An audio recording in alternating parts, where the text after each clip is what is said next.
Hello everyone, welcome to star education YouTube channel. Star education YouTube ચેનલમાં આપ સૌનું ખૂબ ખૂબ સ્વાગત છે. આજનો જે વિડીયો છે એમાં આપણે ચર્ચા કરશું 27મી જૂનના તમામ મહત્વના કરંટ અફેર. ડેઈલી માત્ર 10 મિનિટની અંદર દિવસના જે પણ કાંઈ અગત્યના કરંટ અફેર હોય છે જે તમારી પરીક્ષા માટે મહત્વપૂર્ણ હોય છે, તમામ કરંટ અફેર માત્ર 10 મિનિટની અંદર કવર કરી લઈએ છીએ.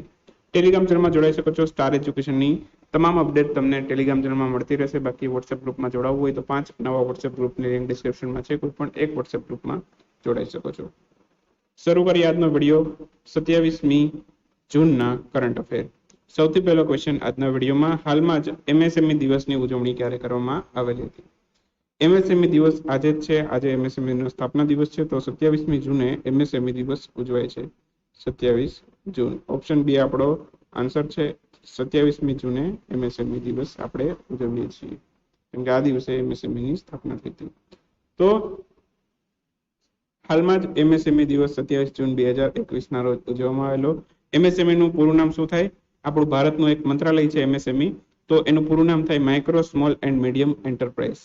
ઓકે, સ્થાપના એની 2007માં થઈ હતી. હાલમાં એમએસએમઈ મંત્રી છે નીતિન ગડકરી છે, અને એમએસએમઈ ના રાજ્ય કક્ષાના મંત્રી કોણ છે?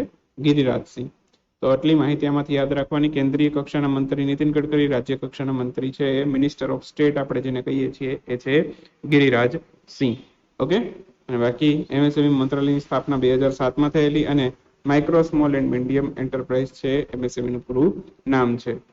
તાજેતરમાં કેન્દ્રીય મંત્રી રાજનાથસિંહ એમના દ્વારા ઇન્ડિજિનિયસ એરક્રાફ્ટ કેરિયર IAC-1 એને કયા વર્ષ સુધીની અંદર ભારતીય નૌસેનામાં કમિશન કરવા અંગેની જાહેરાત કરવામાં આવી છે?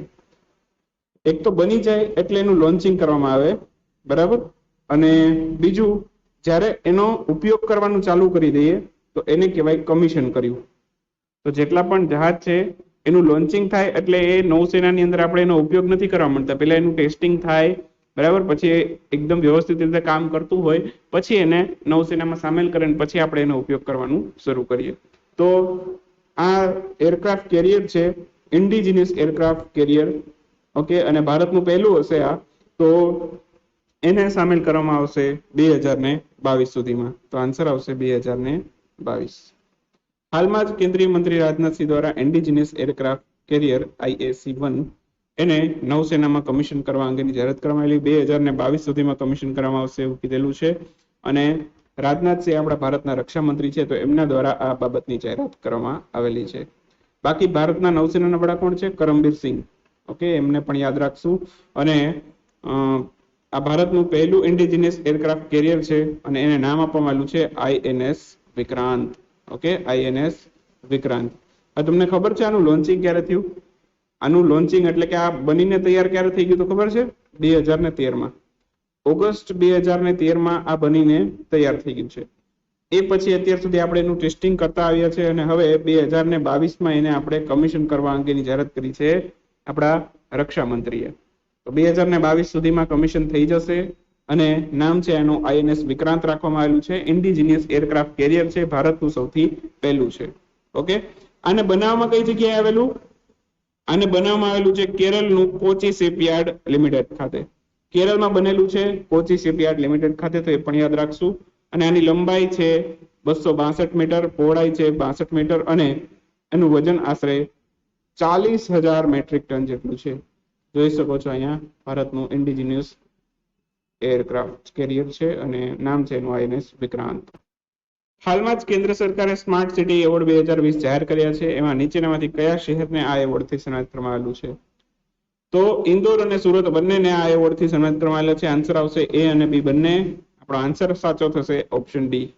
હવે તો આ કેન્દ્ર સરકાર દ્વારા આ સ્માર્ટ સિટી એવોર્ડ જાહેર કરવામાં આવેલા છે. એનું તમામ આખું લાંબુ લિસ્ટ છે. ઓકે, એમાંથી આપણે શું યાદ રાખવાનું હું તમને હમણાં કહીશ, પણ અત્યારે આપણે યાદ રાખશું કે ઓલ ઓવર કેટેગરીમાં ઇન્દોર, મધ્યપ્રદેશનું ઇન્દોર, અને ગુજરાતનું સુરત, આ બંનેને ઓલ ઓવર કેટેગરીની અંદર આ એવોર્ડથી સન્માનિત કરવામાં આવ્યો છે સ્માર્ટ સિટી એવોર્ડથી. ઓકે, કુલ ઘણી બધી 10 થી 11 કેટેગરીની અંદર છે આ એવોર્ડ આપવામાં આવેલા છે, જેમાં social aspects, governance, culture, urban environment, sanitization, economy, built environment, water, urban mobility, આવા બધા ઘણા બધા પેરામીટરની અંદર આ જુદી જુદી કેટેગરીની અંદર એવોર્ડ આપવામાં આવ્યા છે. તો એમાં સોશિયલ એસ્પેક્ટની અંદર છે તિરુપતિને આપવામાં આવેલો છે, ભુવનેશ્વરને આપવામાં આવેલો છે અને તુમાકુરુને આપવામાં આવેલો છે. ત્યારબાદ ગવર્નર્સ ની અંદર વડોદરા, થાને અને ભુવનેશ્વરને આપવામાં આવેલો છે. કલ્ચરમાં ઇન્દોર, ચંદીગઢ અને ગ્વાલિયરને આપવામાં આવેલો છે. તો આવા જુદા જુદા કેટેગરીની અંદર છે કુલ 3 એવોર્ડ આપવામાં આવેલા છે. તો અહીંયા તમે જોઈ શકો છો દરેક સિટીઓના નામ છે. તો હવે આમાંથી આપણે શું યાદ રાખવાનું છે હું તમને જણાવી દઉં. જ્યાં જ્યાં ગુજરાત આવે છે એ યાદ રાખવાનું છે, બીજું કાંઈ પણ યાદ રાખવાનું જરૂર નથી. બરાબર, જેમ કે આમાં કોઈ પણ ગુજરાતનું શહેર નથી તો આ કંઈ યાદ રાખવાની જરૂર નથી. એમાંથી ક્વેશ્ચન રેર કેસની અંદર આવશે.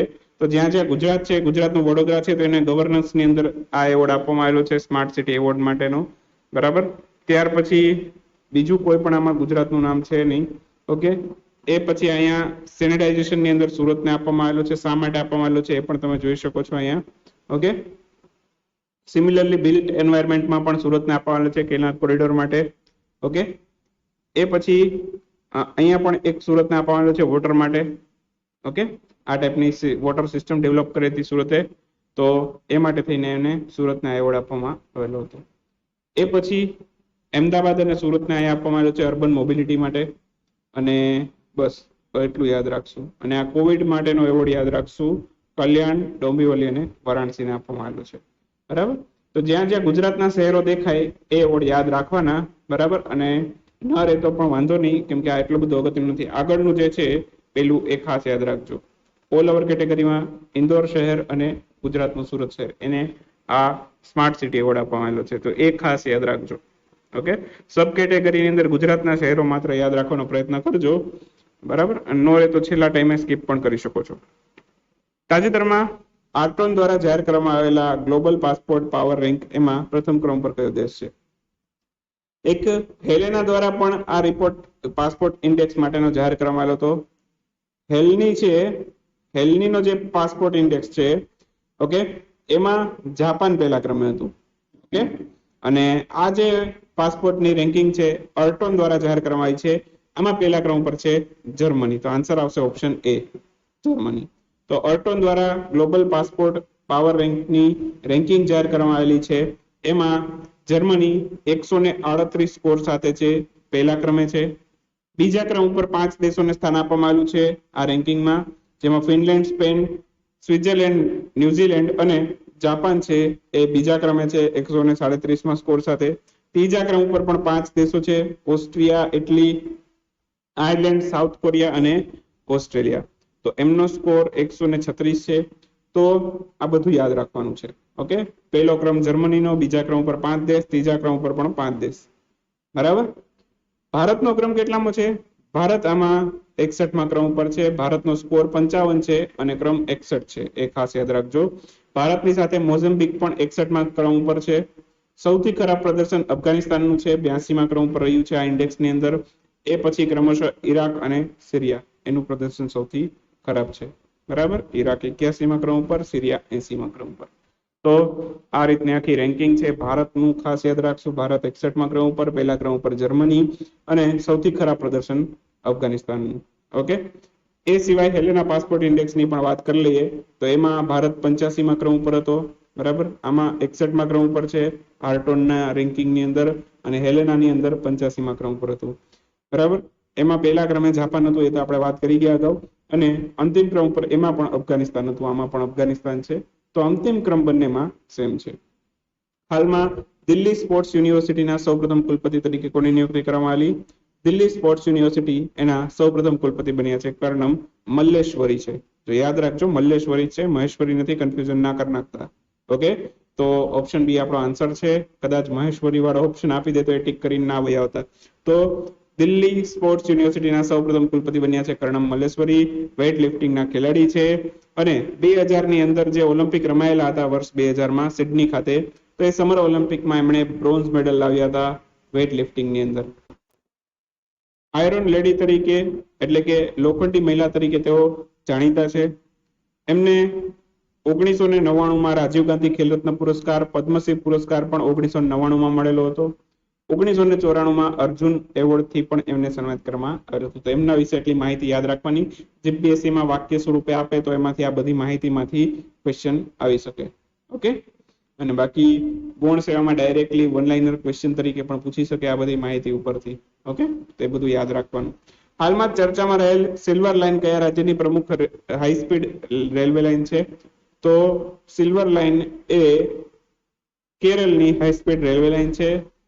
ચર્ચામાં શા માટે છે એની પણ વાત કરીએ તો કેરળ રાજ્ય છે એમાં અત્યારે આ સિલ્વર લાઇન છે પ્રોજેક્ટ અત્યારે ખૂબ જ ચર્ચામાં છે અને રેલવેનો પ્રોજેક્ટ છે. આ પ્રોજેક્ટ છે બરાબર એ કુલ એની લંબાઈ છે 529.45 કિલોમીટર. 529.45 કિલોમીટર આ પ્રોજેક્ટની કુલ રેલવે લાઇન છે. અને નોર્મલી છે કેરળની અંદર જે રેલવે ચાલે છે એની ઝડપ છે 45 કિલોમીટર પ્રતિ કલાકની હોય છે. અને આ પ્રોજેક્ટ અંતર્ગત છે એક હાઈ સ્પીડ રેલવે લાઇન બનાવવામાં આવશે જેનું નામ આપેલું છે સિલ્વર લાઇન. તો આ પ્રોજેક્ટ અંતર્ગત છે ટ્રેનની ઝડપ છે 200 કિલોમીટર પ્રતિ કલાક સુધીની થઈ જશે. 200 કિલોમીટર પ્રતિ કલાકની ઝડપમાં આ ટ્રેન ચાલશે. તમે કેરળનો નકશો જો તો આ રીતનો કંઈક કેરળનો મેપ હોય છે.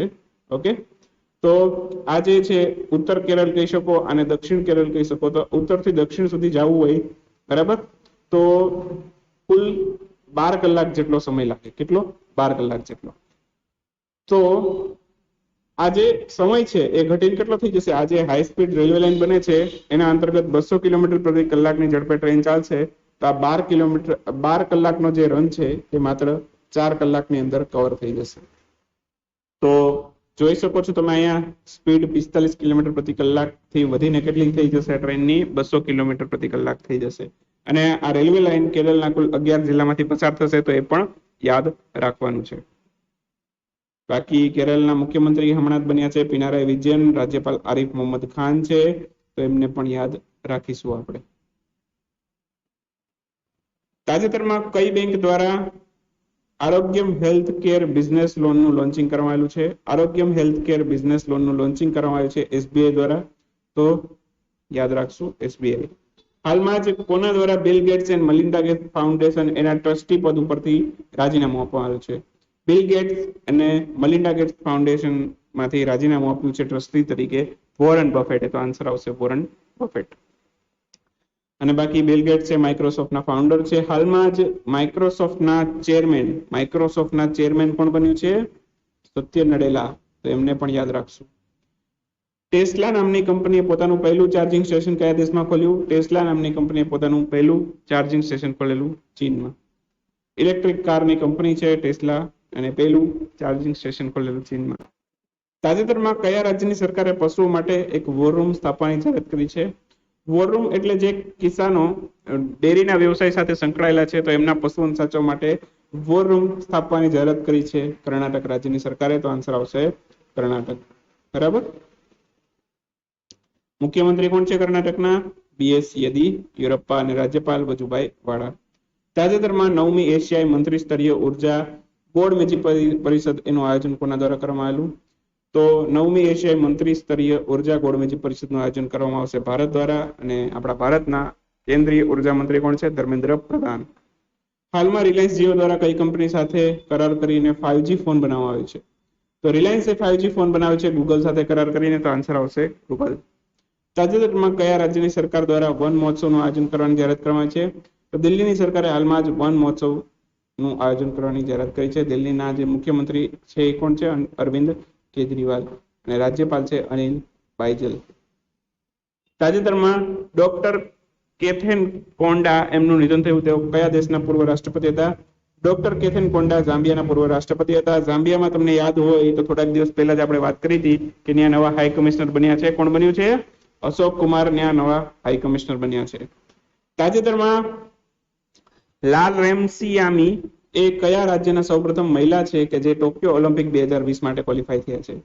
તો લાલ રેમસિયામી છે મિઝોરમના ખેલાડી છે, હોકીની રમતના ખેલાડી છે અને હાલમાં ટોક્યો ઓલિમ્પિક 2020 માટે ક્વોલિફાય થયા છે અને મિઝોરમ રાજ્યના સૌથી પહેલા મહિલા છે કે જે ક્વોલિફાય થયા છે. તાજેતરમાં કયા રાજ્યની સરકારે ઈ પાઠશાળા અને ઈ મૂલ્યાંકન સુવિધા શરૂ કરી છે? ઈ પાઠશાળા અને ઈ મૂલ્યાંકન સુવિધા શરૂ કરી છે ઓડિશાની સરકારે. મુખ્યમંત્રી ત્યાંના છે નવીન પટનાયક અને રાજ્યપાલ ગણેશી લાલ છે. તાજેતરમાં કયા ભારતીય અમેરિકી રસાયણશાસ્ત્રીને નોન એપીઓ શ્રેણીની અંદર છે યુરોપિયન ઇન્વેન્ટર એવોર્ડ થી સન્માનિત કરવામાં આવેલું છે? યુરોપિયન ઇન્વેન્ટર એવોર્ડ થી સન્માનિત કરવામાં આવેલું છે સુમિતા મિત્રાને. તો આન્સર આવશે સુમિતા મિત્રા. તો વિડીયો પૂરો થાય છે. અહીંયા મજા આવી તો લાઈક કરો, શેર કરો અને ચેનલ સબસ્ક્રાઇબ કરવાનું બાકી હોય તો સબસ્ક્રાઇબ કરી બેલ સિમ્બોલ દબાવો જેથી આવનાર વિડીયો નોટિફિકેશન મળતી રહે. મળશું નેક્સ્ટ વિડીયોમાં નવા કરંટ અફેર સાથે. ત્યાં સુધી રજા લઈએ. આવજો, બાય બાય, ગુડ નાઇટ, શુભરાત્રી. Thank you for watching Star education.